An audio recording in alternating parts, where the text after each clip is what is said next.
Bonjour, bonjour aimables téléspectateurs, très heureuse de vous retrouver en excellente santé pour cette nouvelle sortie de l'émission Téléjeunes. Pour ceux qui ne l'ont pas, par la grâce de Dieu, ça ira. Comment peut-on se sentir quand on est jeune après la célébration de la 11e de la jeunesse?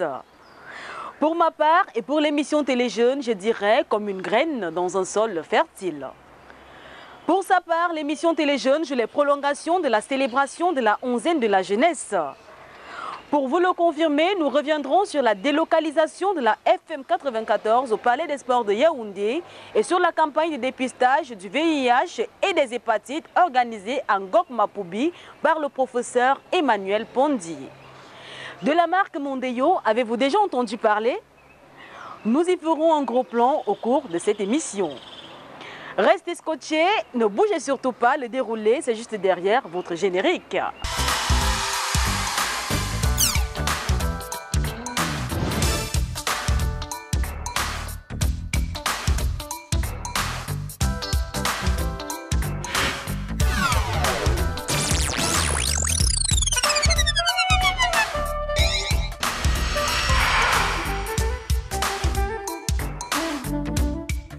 Paul William Pondi est un jeune Camerounais qui a lancé sa ligne de vêtements sous la bannière de la marque Mondeo. Ce jeune designer, à travers ses blousons made in Cameroun, a donné une autre vie au tissu africain. Le public en raffole, tout comme notre reporter Josiane Choumi qui nous fait découvrir ce jeune prodige propriétaire de la marque Mondeo. Sans plus attendre, retrouvons-la.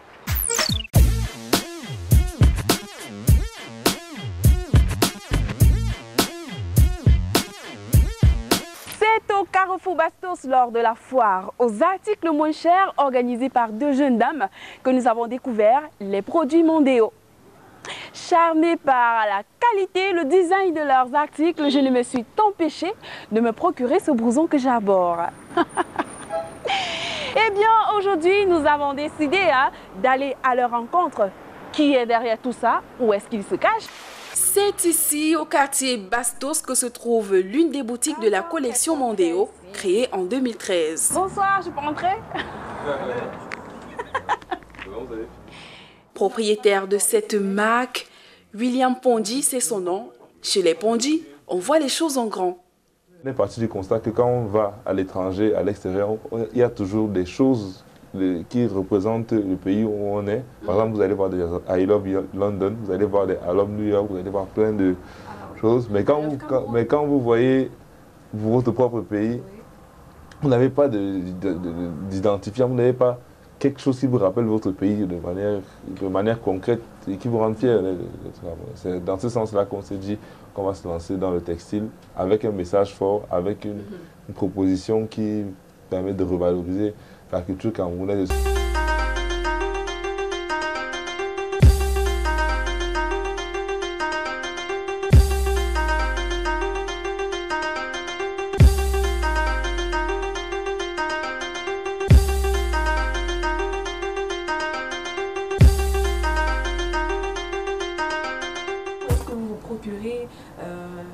Les différentes matières.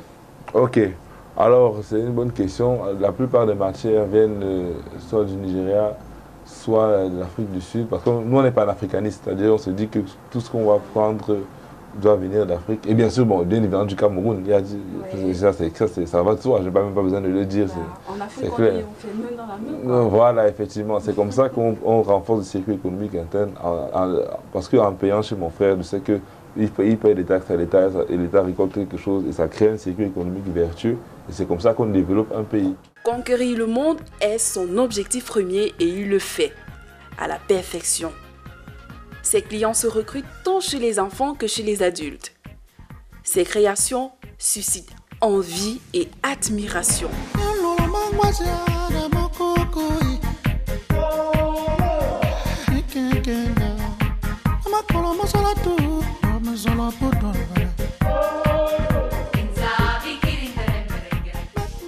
La Miss Cameroun 2013, Valérie Ayena, parcourt le monde pour mettre en vitrine cette Made in Cameroun, que dis-je, Made by Pondi.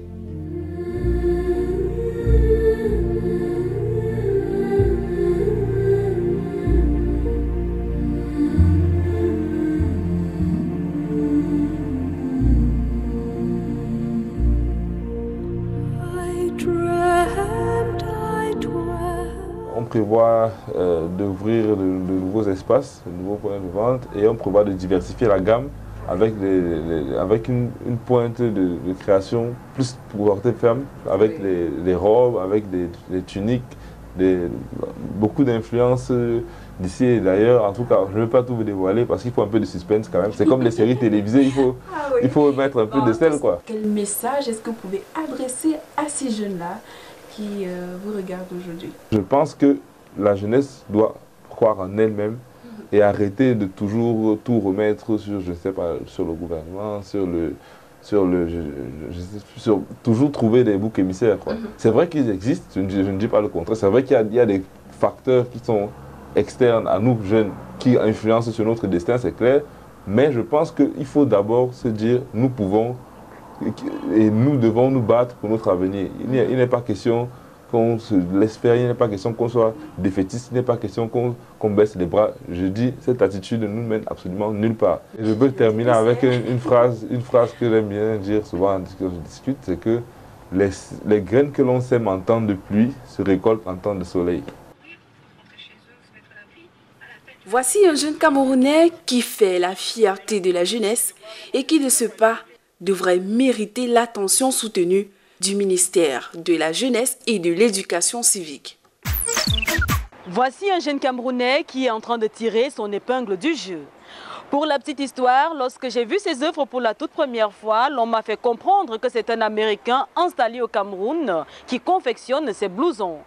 En réalité, cela n'est point le cas. C'est bel et bien notre frère camerounais qui les confectionne.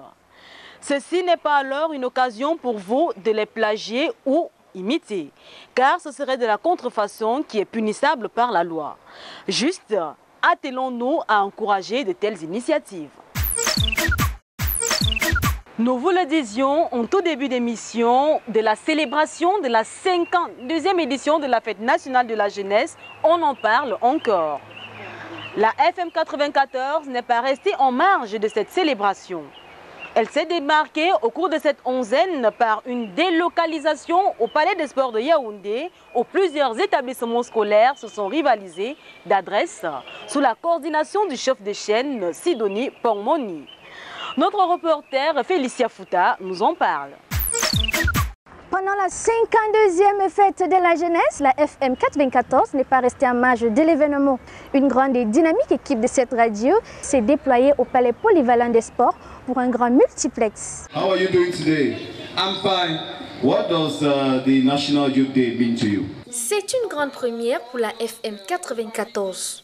Une délocalisation d'un programme de rencontre de jeunes scolarisés en vue d'apporter une coloration particulière à la fête de la jeunesse. Depuis le 1er février, nous avons commencé avec des activités, d'abord le bilinguisme. Pour ce grand multiplex, 4 établissements ont répondu présent. Ces derniers se sont rivalisés d'adresses. J'espère que le centre va se rattraper maintenant. Au menu de l'Air Challenge, match des incollables. Quand a eu lieu la première célébration de la fête de la jeunesse? Banche Vibe 1966. Oui. Karaoké.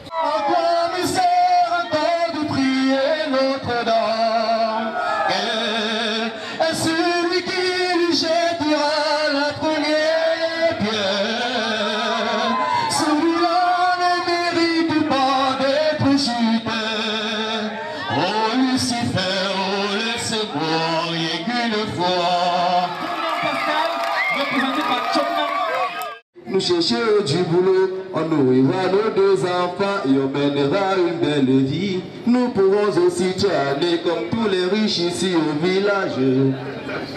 Merci. La Dream Team du grand multiplex de la FM 94, sous la conduite d'Alain Dexter, a également pensé aux jeunes artistes en herbe.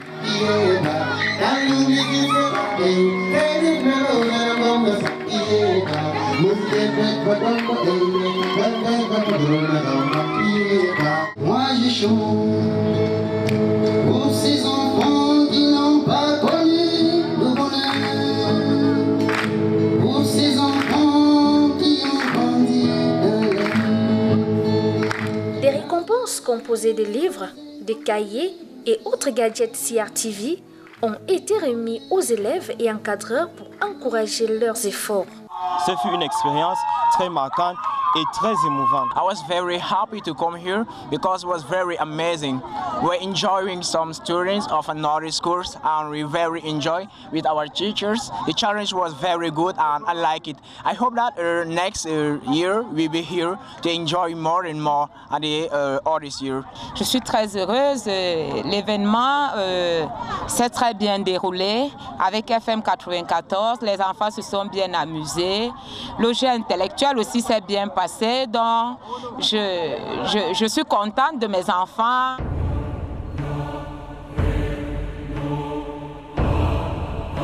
Nous nous rendons à la FM 94 à la rencontre d'Alain Dexter Vondor, chef service programmation et animation, pour mieux comprendre le bien fondé et les objectifs de cette délocalisation. Nous voulons accompagner l'État et plus particulièrement le ministère de la Jeunesse et de l'Éducation civique dans l'encadrement des jeunes. Une émission radio de ce type a également un but éducatif parce que lorsque vous allez remarquer que lors de cette émission, nous avons posé des questions aux jeunes sur le vivre ensemble, sur la connaissance des emblèmes du pays et une certaine éducation également au patriotisme. Et donc pour nous, c'est très important parce que l'État ne peut pas tout faire. Les médias également ont un rôle important. Pour cet événement qui s'annonce aussi grand, quels sont les projets à venir? Nous voulons que ça soit un gros événement qui va permettre de réunir au moins 1000 jeunes tous les 10 février à travers des jeux concours, des prestations artistiques. Nous espérons simplement que toutes les stars vont jouer le jeu. Maintenant, la FM est une radio de proximité et nous allons continuer à nous déployer chaque fois qu'il y a un événement qui nous interpelle. Le 8 mars prochain, nous serons dans une ville périphérique qui s'appelle Obala, c'est à 30 km de Yaoundé, pour un multiplex spécial Journée de la femme. Donc à chaque journée internationale, à chaque grande fête, nous allons trouver un prétexte pour faire un grand multiplex. Pour cette 52e fête de la jeunesse, telle qu'organisée par la FM 94, je suis Félicia Fouta. C'était un reportage de Félicia Fouta. La célébration de la 52e édition de la Fête nationale de la jeunesse s'est également jouée avec le professeur Jean-Emmanuel Pondi qui, avec son épouse et certaines élites du coin, sous le parrainage de l'ONU-SIDA, a organisé une campagne de dépistage du VIH et des hépatites B et C pour les populations et notamment les élèves. Le groupe X-Malaya a apporté son soutien à cet événement citoyen. Ceci est la raison d'être de cet entretien mené par notre reporter Cyril Etogo avec le professeur Jean-Emmanuel Pondi. Très chers téléspectateurs et aimables public jeune, aujourd'hui dans le cadre de notre entretien, nous recevons une sommité, quelqu'un dont le nom et le visage ne sont plus de l'ombre d'aucun secret au sein de l'univers des téléspectateurs. Nous déroulons le tapis rouge au professeur Jean-Emmanuel Pondi à qui nous disons bonjour. Bonjour. Professeur, on vous a vu du côté de Ngok-Mapoubi, vous avez mobilisé les jeunes et beaucoup de populations également de ce côté, y compris des représentants de certaines organisations internationales. Cette mobilisation, pourquoi une telle initiative? Ngok-Mapoubi parce que d'abord c'est mon village natal pour commencer, mais aussi parce que c'est un arrondissement qui a beaucoup d'établissements du secondaire, les lycées. Rien que dans l'arrondissement, il y a au moins 5 ou 6 lycées. Et donc, nous avons pensé, je ne suis pas seul, il y a les élites du coin, il y a d'abord bien sûr mon épouse et moi-même, mais aussi l'ONU-SIDA qui a soutenu cette initiative en envoyant son représentant résident ici au Cameroun, Madame Claire Moulanga, et surtout vraiment le soutien total du professeur François-Xavier Kéhou, qui est un professeur de médecine à la faculté de médecine, mais aussi qui a dû trouver donc tous ces kits qu'on a envoyés de France. Donc nous avons pensé qu'il est important de les mettre à la disposition des jeunes qui en ont besoin. Professeur, le choix du sida et de la question des hépatites, est-ce un choix aléatoire? Non, pas du tout, puisque le sida, le VIH, c'est quand même un fléau qui est davantage prévalent, qui a une grande prévalence en milieu jeune en général. Et il faut donc prévenir cela. Il s'agit de campagnes de dépistage. Donc l'idée, c'est de prévenir davantage que d'agir quand le mal est déjà présent. Il s'agit d'empêcher qu'ils ne s'installent, de donner des conseils et de s'assurer que les jeunes sont bien informés sur les manières d'éviter ces maladies-là. Tout à côté aussi, il y a cette question fameuse des hépatites. C'est pour ça qu'il vaut mieux le détecter. Et nous avons, dans cette campagne, trouvé un certain nombre d'élèves qui en souffraient, mais qui ne le savaient justement pas. Et l'avantage de cette campagne, c'est qu'ils seront pris en charge gratuitement. L'accueil des populations et précisément des jeunes, comment à votre niveau vous avez essayé de la ressentir? Bon, si on en juge au nombre de personnes qui se sont présentées, des jeunes, volontairement, on peut dire qu'en une après-midi, si vous arrivez à faire dépister 250 environ jeunes en l'espace de 4 heures, c'est un résultat très satisfaisant. N'oubliez pas que dans nos contrées, les gens sont très sceptiques quand il s'agit de donner de son sang ou quand il s'agit de manipuler le sang. Or, le fait qu'ils se soient présentés volontairement est la preuve qu'ils avaient confiance en ce qui était fait et qu'ils avaient conscience aussi du fait que la gratuité d'un pareil dispositif n'est pas donnée. La question du sida, oui. La question des hépatites, oui. Mais pourquoi pas une autre cause, une autre maladie? On a par exemple le cas de la drépanocytose qui fait problème. On a également la question de la drogue qui, tout récemment encore, et de manière continuelle, continue de préoccuper autant les autorités camerounaises et demeure un problème très ambiant en milieu Bien jeune. sûr, il y a d'énormes possibilités d'agir sur ce terrain, bien sûr. Mais quand on s'occupe déjà de 3 conditions, c'est-à-dire le VIH, l'hépatite B et l'hépatite C, c'est déjà pas mal. Aujourd'hui, vous vous êtes pris avec la question du sida et des hépatites. Prochainement, ce sera quoi? Vous surferez sur quel terrain? Bon, je dirais qu'il y avait une double approche ici. C'était d'abord la santé, effectivement. Mais la deuxième approche consistait à parler de l'immigration. Et c'est pour ça que les ex-Maléas étaient invités. Oui, pour leur dire aux jeunes qu'il ne sert à rien d'aller mourir dans les déserts de Libye ou bien au fond de la mer Méditerranée parce qu'on veut quitter son pays qu'on estime invivable. Le message que les ex-Maléas leur ont apporté, en plus de la musique, bien sûr, était qu'il faut bien faire ce que vous faites, il faut bien étudier, parce qu'eux, ils ont été à l'université, ils sont des diplômés d'université et se sont choisis le métier que nous connaissons tous, avec le succès que nous connaissons. En dehors de ces messages-là, oui, vous parlez des ex-Maléas. Oui, également, vous vous êtes pris, on l'a tantôt dit ici, pour sensibiliser les jeunes autour de la question du sida et des hépatites. Au-delà de cela, quel est l'autre message phare que vous avez tenu à leur apporter? Que les jeunes des campagnes sont équivalents aux jeunes des villes. C'est-à-dire qu'il n'y a pas... Vous avez vraiment l'impression, professeur? C'est ce pourquoi, justement, nous avons fait ceci sur le plan symbolique, pour montrer que les Camerounais sont des Camerounais et doivent se considérer comme tels. Oui, professeur, au terme de cette sortie du côté de Ngongoma Poubi, quel est le bilan que vous faites? Bon, c'est peut-être pas à moi de dresser le bilan, hein. C'est mieux de demander aux concernés qu'est-ce qu'ils ont eu en plus en termes de leur...